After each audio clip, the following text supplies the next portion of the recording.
Hello and welcome to Balochistan news exclusive. मैं हूं doctor Amjad Mirza. नाज़रीन, हमले पे हमला, इतने हमले हमने रिपोर्ट किए, लोग अब मजाक करना शुरू हो गए हैं। वो कहते हैं डॉक्टर साहब जितने फौजी आप बता रहे हैं कि मर रहे हैं, उस हिसाब से तो फौज कब की ख़त्म हो जानी चाहिए। हकीकत भी यही है, फौज पाकिस्तान की मॉरली तो ख़त्म हो चुकी है, उनके अंदर लड़ने का हौसला ख़त्म हो चुका है। उनका चीफ ऑफ आर्मी स्टाफ ही नहीं है मुल्क में, तो वो क्या लड़ेंगे किसी से। एक हमला हुआ है क्वेटा में, जिसमें गालिबन जाफर एक्सप्रेस है या शायद बोलाना एक्सप्रेस होगी, अभी ट्रेन की तफसील नहीं पता कि कौन सी ट्रेन थी, लेकिन धमाका कंफर्म हो चुका है। और इस धमाके में शुरू में बताया गया कि 22, फिर 28 और अब तक 30 पाकिस्तानी फौजी मारे जा चुके हैं। तफसीलात और इसके ऊपर तजिया करने के लिए मेरे साथ मारूफ भारतीय पत्रकार और इन्वेस्टिगेटिव जर्नलिस्ट मेरे साथ जुड़ रहे हैं। Balochistan news exclusive by doctor Amjad Ayub Mirza.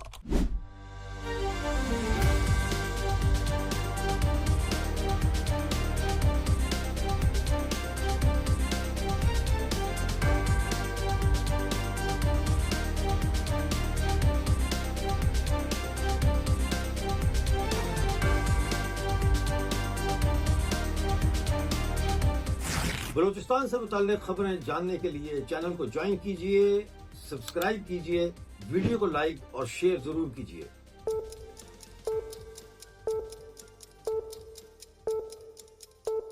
Rohit Sharma ji, उनको जोड़ लेते हैं और फिर बात का आगाज करते हैं। जी, आपका बहुत स्वागत है। Thank you for joining sir. Sir क्या हो रहा है सर? वो कहते थे ना पेशी पे पेशी, पेशी पे पेशी, तो ये वही फिल्म का जो इसका डायलॉग था, हमले पे हमला। बहुत हमले हो रहे हैं सर, ये क्या मतलब है? कैसे देख रहे हैं इन हमलों को आप? देखिए, हमला एक लोकेशन पे, क्वेटा में एक लोकेशन है जहाँ जिसका नाम है चमन फाटक, ये वहां हुआ है। और इस हमले में 30 लोग मारे जा चुके हैं, 80 से ऊपर घायल हैं। एक आदमी, एक बीएलए का फिदायीन मजीद ब्रिगेड का, वो एक कार लेके आया और कार लेके उसने इधर एक्सप्लोड किया। 2 ट्रेन के डिब्बे पलट गए, आग लग गई। आसपास की कारों में भी 30-30 फीट दूर जो कारें खड़ी थी उसमें भी आग लगी, और पड़ोस में एक मल्टी स्टोरी बिल्डिंग थी, उस पर भी डैमेज। ब्लास्ट बहुत बड़ा था, क्वेटा में था। और ये वही क्वेटा है जिसके लिए अभी कुछ टाइम पहले असेंबली में, बलूचिस्तान की असेंबली में एक मेंबर ने बोला था कि बलूचिस्तान का चीफ मिनिस्टर जो है वो क्वेटा से 100 किलोमीटर दूर नहीं जा सकता। ये सिचुएशन थी। आप इस पूरी सिचुएशन पे अगर नजर रखें तो हमले तो तब से हो रहे हैं। पाकिस्तानी आर्मी बार बार जब इंडिया बोलता है कि कश्मीर में टेररिज्म आ रहा है पाकिस्तान से, तो पाकिस्तानी आर्मी और पाकिस्तान के लोग ये बोलते हैं, पाकिस्तान के जर्नलिस्ट ये बोलते हैं, लाहौर में बैठे, इस्लामाबाद में बैठे ज्यादातर जर्नलिस्ट, वो ये बोलते हैं कि भाई धमाका तो तुम्हारे यहाँ, ये टेररिज्म तुम्हारे यहाँ है, तुम्हारा इंडिजिनस है, तो बलूचिस्तान का इंडिजिनस नहीं है क्या? दूसरी चीज, वो ये बोलते हैं तुम्हारी आर्मी वहां है, इंडिया की आर्मी कश्मीर में, वो क्या कर रही है? बिल्कुल बिल्कुल राइट। इस पॉइंट पे अगर मैं ये बोलूं कि ये बलूचिस्तान का इंडिजिनस है, और पाकिस्तानी आर्मी वहां क्या कर रही है, जब इतना असला बरूद आ जाता है तो क्या करती है वो? उनके पास जवाब नहीं होता, वो ये बोलते हैं फिटनाल हिंदुस्तान है।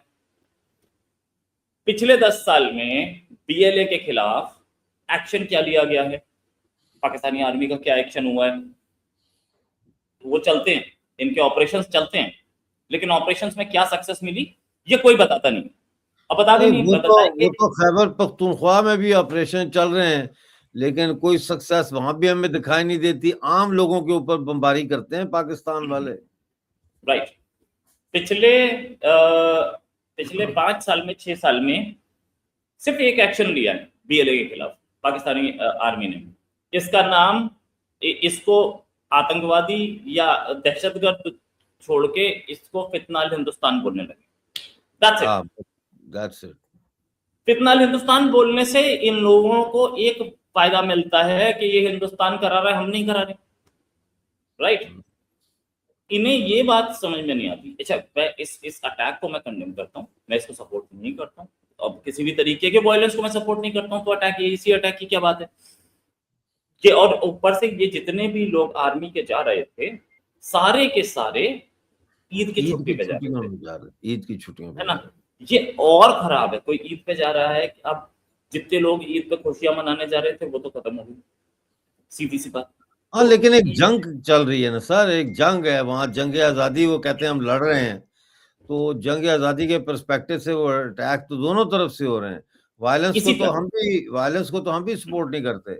लेकिन अगर आप इसी पे देखें कि मतलब है ये छुट्टी पे जा रहे थे या ड्यूटी पे जा रहे थे, वो तो फिर इर्रेलेवेंट हो जाती है बात। जी। नहीं, इसी पे आ रहा हूं मैं। देखिए, बलूचिस्तान लिबरेशन आर्मी बनी ही इसलिए थी कि पाकिस्तान से पाकिस्तानी आर्मी से लड़े, तो वो तो अटैक करेगी, जिसका मिशन ही है वो अटैक करेगी। लेकिन ईद के टाइम पे नहीं होना चाहिए था, मैं ये मानता हूँ। हाँ, एक चीज है कि जो अटैक है वो ट्रेन पे क्यों हो रहे हैं? ये ट्रेन पे इसलिए हो रहे हैं कि रोड से जाना आर्मी और आर्मी के लोगों के लिए बहुत खतरनाक हो चुका है। आई कार्ड देख देख के पंजाबियों को मारा जा रहा है। ये पाकिस्तान की स्टेटमेंट है, मैं नहीं बोल रहा हूँ, जी, पाकिस्तान जी, की जी। गवर्नमेंट का स्टेटमेंट है कि आई कार्ड देख देख के मारा जा रहा है। तो ये जितनी भी आर्मी है ये डरती है कि ये रोड से न जाए, इसलिए ये ट्रेन पकड़ते हैं। और अब ट्रेन में भी महफूज नहीं है। बड़े लोग जो हैं, मेजर जनरल, लेफ्टिनेंट जनरल, वो तो फ्लाइट पकड़ लेते हैं, उनकी फ्लाइट तो गिराना पॉसिबल नहीं है। इससे होगा क्या? बीएलए ने क्यों अटैक किया? बीएलए ने प्रेस रिलीज निकाली। बीएलए ने ये बोला हमने एक बहुत बहुत कैलिब्रेटेड अटैक किया है, बहुत अच्छी तरह से हम लोगों ने प्लान करके किया है, और इस पर और डिटेल्स अभी हम देंगे। तो ये जो हमला है, इससे होगा ये कि बलूचिस्तान से पहले ही जिसकी पोस्टिंग हो जाती है बलूचिस्तान, ऑन एन एवरेज 10 में से एक जो सोल्जर है वो रिजाइन करता है। अब ये 10 में से 5 रिजाइन करेंगे कि यार जीऊंगा तब तो चलूंगा, मैं जीऊंगा ही नहीं वहां जाके तो क्या फायदा इस नौकरी का? अपने बच्चों को संभाल पाऊंगा, अपनी हाँ, फैमिली को जिंदा ही देख नहीं पाऊंगा? रहूंगा मैं वहां जाके, जिंदा ही नहीं रहूंगा। तो फिर किस पाए का क्या फायदा, है ना? तो ये अब पाकिस्तानी आर्मी को और डिमोरलाइज कर देगा। पाकिस्तानी आर्मी जो है वो अब और ज्यादा बलूचिस्तान जाने से डरेगी। चीफ ऑफ आर्मी स्टाफ साहब कहाँ हैं? पाकिस्तान में है, पाकिस्तान से बाहर हैं। हाँ, ये मैं एक और पॉइंट,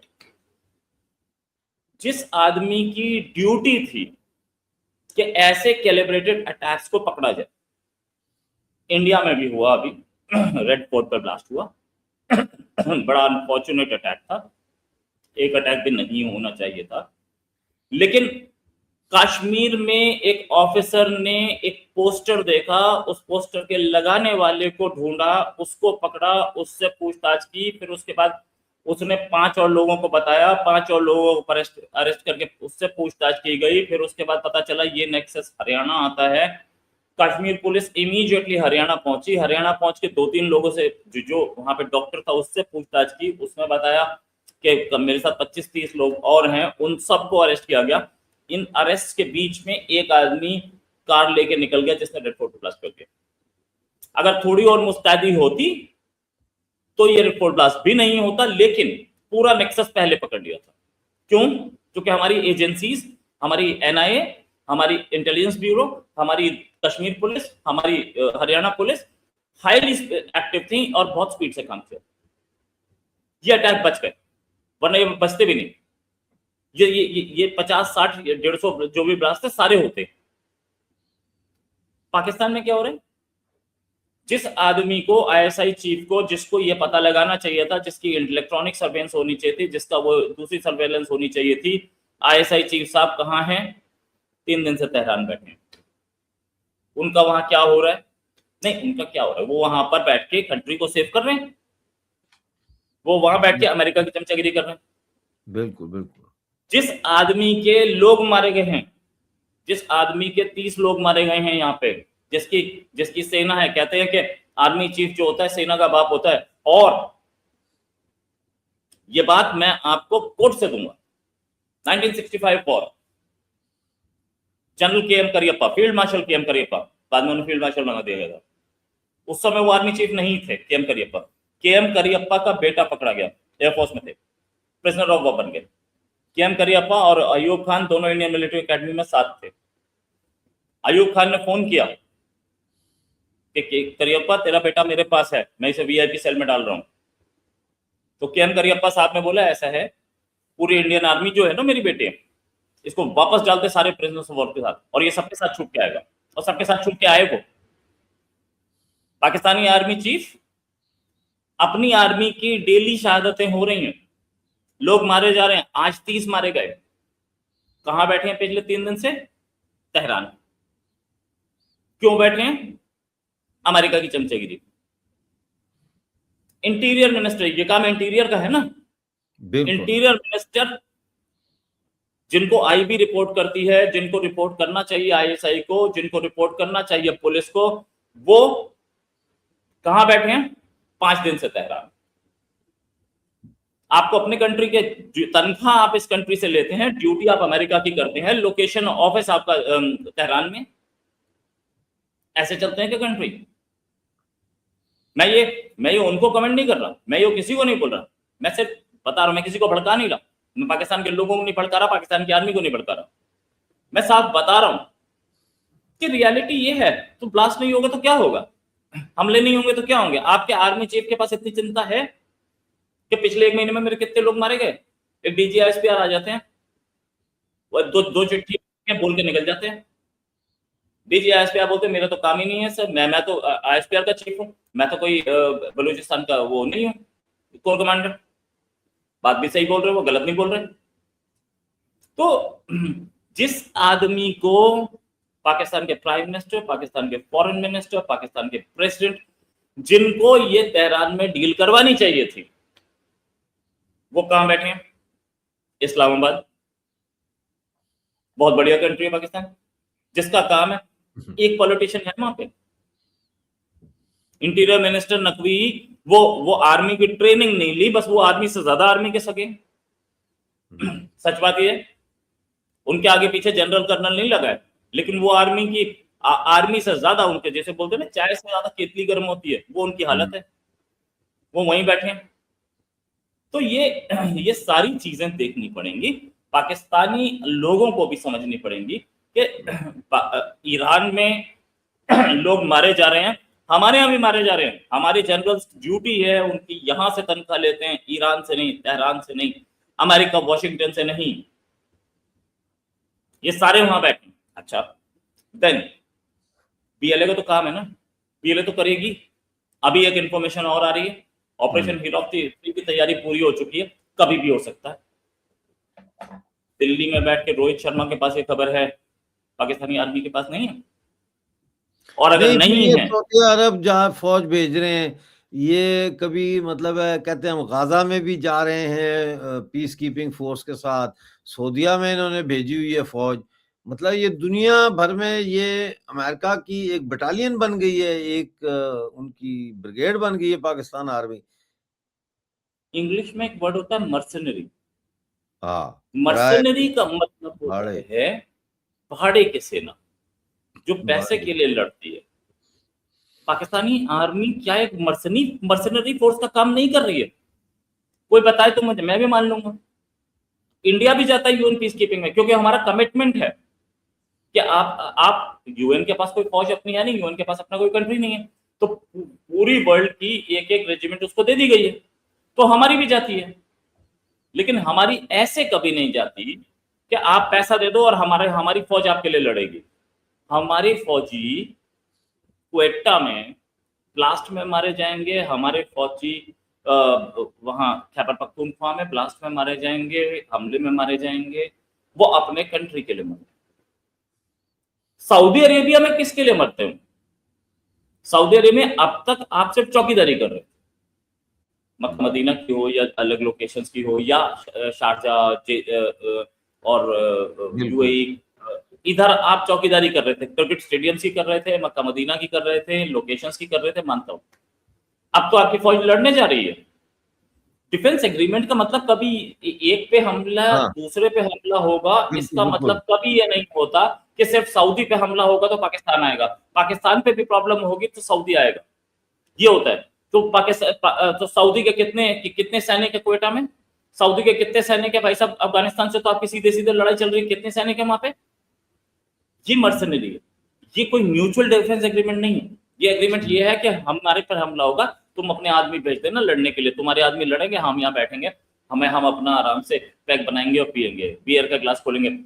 सऊदी में बियर का ग्लास खोलने वाले कई शेख हैं।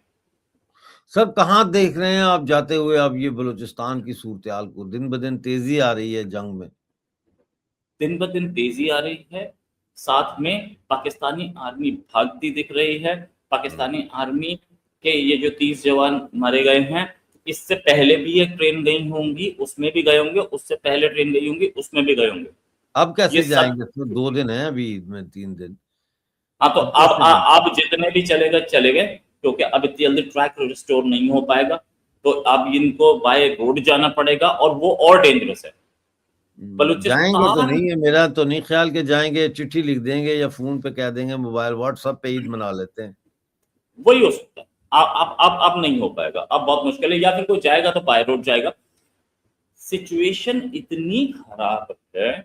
पाकिस्तान के मिनिस्टर हैं जो कि इस समय तेहरान में, क्योंकि इस्लामाबाद में गर्मी ज्यादा होगी ना, तो वो तेहरान में थोड़ा सा खुश बढ़िया वेदर में मजे ले रहे हैं। उन्हीं साहब ने बोला कि एक एसएचओ की मार है, तो तुम्हारा वो एसएचओ कहाँ है? कैजुअल लीव पे। बोला उस एसएचओ को छुट्टी, वो काम तो करे, उसकी मार लगे तो। जो दूसरे आर्मी चीफ वो भी तेहरान में बैठे हैं, घर का एसी खराब हो गया तो चलो वहीं चलते हैं, वहां पे कम से कम मौसम तो अच्छा है, 26 डिग्री के आसपास टेम्परेचर है तेहरान में, तो वहां पे आराम से बैठेंगे। वो बोले 1500 लोग हैं। पाकिस्तान हमेशा डाउन प्ले क्यों करता है इस बीएलए प्रॉब्लम को? इसलिए डाउन प्ले करता है कि इन्हें फौज ना भेजनी पड़े, इन्हें उस पर ध्यान ना देना पड़े। सच्चाई है। ये तो बहुत अच्छी आपने बात की है और बड़ी इंपॉर्टेंट बात की है। मेरे जहन में भी ये एंगल नहीं था कि ये इसलिए ये बात करते हैं ताकि डाउन प्ले करें कि इनको फौज ना भेजनी पड़े। ये आपने बहुत जबरदस्त बात की है। वेरी फौज नाइस। भेजेंगे तो ज्यादा कैजुअल्टी होगी, जितनी ज्यादा फौज बहुत भेजेंगे उतनी ज्यादा कैजुअल्टी होगी। और दूसरा, इनको ये फौज इनको निकालनी पड़ेगी अपनी, वहां से ये उधर भेज रहे हैं सऊदी। अरे तुम्हारा इंडिया बॉर्डर, तुम्हारा डिफेंस मिनिस्टर डेली बोल रहा है कि इंडिया से खतरा है। वो 8000 सैनिक जो भेजे वो इंडिया बॉर्डर पे क्यों नहीं है? और वो अफगानिस्तान बॉर्डर पे, अफगानिस्तान से भी हालत जंग में है ये, वहां क्यों नहीं है? तुम बोलते हो कि अरे वहां अफगानिस्तान में, बलूचिस्तान में तकरीबन 2 से 3 लाख के बीच में फौज है वहां पे, 2 से 3 लाख। तभी ये नहीं कंट्रोल कर पा रहे उसको, ये कहानी सुना रहे हमें। और ये बोलते हैं बॉर्डर पे हमने इंडिया बॉर्डर पे लगा रखी है।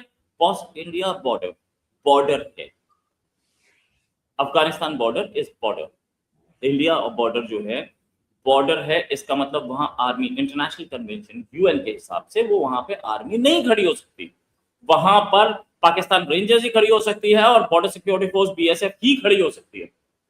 वो इंटरनेशनल कन्वेंशन है, इंडिया पाकिस्तान दोनों से। बॉर्डरों पे फौज नहीं खड़ी हो सकती। फौज नहीं खड़ी हो सकती। फौज खड़ी वहां हो सकती है जहां पर लाइन ऑफ कंट्रोल आ जाएगा, बॉर्डर नहीं है। तो कितनी बड़ी है वो? ठीक है, क्योंकि वो बॉर्डर के उसमें नहीं आती, इसलिए वहां लाइन ऑफ कंट्रोल पे खड़ी हो सकती है। कितनी बड़ी है वहां पे, कितने फोर्स है आपके वहां पे? ये सारे ड्रामे झूठ क्यों बोलते हैं सुबह शाम? और ये बलूचिस्तान पे ध्यान देना नहीं चाहते। क्यों नहीं देना चाहते? उसका रीजन है, बलूचिस्तान से ये अंग्रेजों ने जो सिस्टम बनाया था ना, बड़ा अच्छा सिस्टम। आप सुनिए आप सर, ये अंग्रेजों ने जो सिस्टम बनाया था, आप क्योंकि डॉक्टर हैं और मुझसे ज्यादा पढ़े लिखे हैं, आपको आसानी से समझ में आ जाएगी। आज भी डिस्ट्रिक्ट का जो चीफ होता है उसे कलेक्टर बोलते हैं, राइट?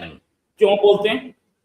अंग्रेजों के जमाने में लैंड रेवेन्यू कलेक्ट करता था, आज लैंड रेवेन्यू है ही नहीं, आज फिर भी आप कलेक्टर बोल रहे हैं। वो कलेक्टर ही है आज भी, वो कलेक्ट ही कर रहा है, वो रिश्वत का पैसा कलेक्ट कर रहा है। वो आदमी आज भी जो पुलिस के चीफ है वो भी पैसा कलेक्ट कर रहा है।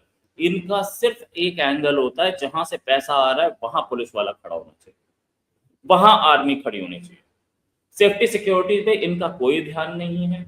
इन्होंने इसीलिए पूरे बलूचिस्तान को फ्री छोड़ दिया, अपनी आर्मी वहां लगाई जहां से मरी गैस पे लगाई, कोल के जहां से कोयला निकल रहा है वहां लगाई, और रूट्स पे लगाई जहां से कोयला निकलना चाहिए।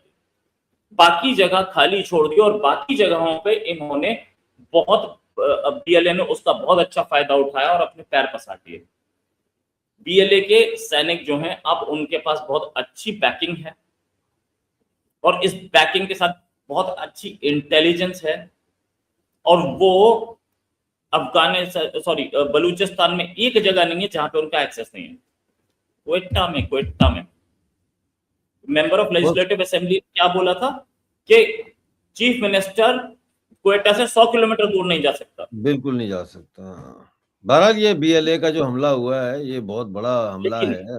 लेकिन बीएलए क्वेटा में आ सकती, बीएलए क्वेटा में आ सकती है, ये इम्पोर्टेंट बात, बड़ी दिलचस्प बात आपने की कि चीफ मिनिस्टर और जो मेंबर असेंबली हैं बलूचिस्तान के, वो कहते हैं कि हम अपनी कॉन्स्टिट्यूएंसीज में नहीं जा सकते, 100 किलोमीटर नहीं जा सकते, बाय रोड कहीं नहीं जा सकते, लेकिन बीएलए जो है वो क्वेटा पहुंच सकती है। बहुत शुक्रिया रोहित शर्मा जी आपका हमारे साथ जुड़ने का और इंतहाई महत्वपूर्ण एनालिसिस और जानकारियां देने का। तो दोस्तों ये आज का शो था। राय में कमेंट्स में ज़रूर बताएं कि आप इस हमले को कैसे देखते हैं और बलूचिस्तान में जो इस वक्त बीएलए की कार्रवाइयाँ और बीएलएफ की कार्रवाइयाँ भी इंतहाई तेज हो चुकी हैं, ये क्या मायने रखती हैं। बहुत शुक्रिया, मिलते हैं अगले प्रोग्राम में नई अपडेट के साथ। उस वक्त तक के लिए मुझे और रोहित शर्मा जी को इजाज़त दीजिए और अपना बहुत सारा ख्याल रखिए।